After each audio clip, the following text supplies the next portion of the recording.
Cell organelles. Every cell has a membrane around it to keep its own content separate from the external environment. जितने भी cell होते हैं उन सारे cell के चारों तरफ ना एक मेम्ब्रेन पाई जाती है। ये मेम्ब्रेन जो होता है ना वो सेल के अंदर का जो कंटेंट होता है यानी सेल के अंदर का जो मटेरियल है उस मटेरियल को एक्सटर्नल इन्वायरमेंट से सेपरेट रखता है, अलग रखता है। Large and complex cell including cells from multicellular organism need a lot of chemical activities to support their complicated structure and function.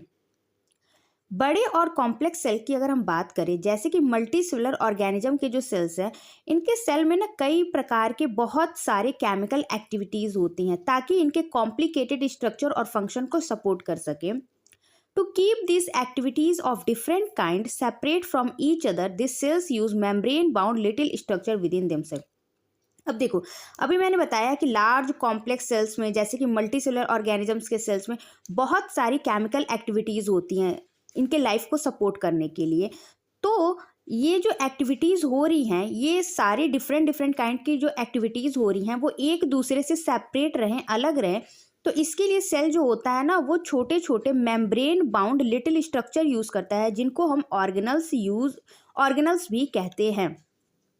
तो सेल के अंदर जितने भी केमिकल एक्टिविटीज़ हो रही हैं अलग अलग प्रकार की, ये सारी अलग अलग प्रकार की एक्टिविटीज़ एक दूसरे से सेपरेट रहें इसके लिए सेल क्या यूज़ करता है, membrane bound little structure use करता है जिसको हम कहते हैं organelles. This is one of the features of the eukaryotic cells that distinguish them from the prokaryotic cell.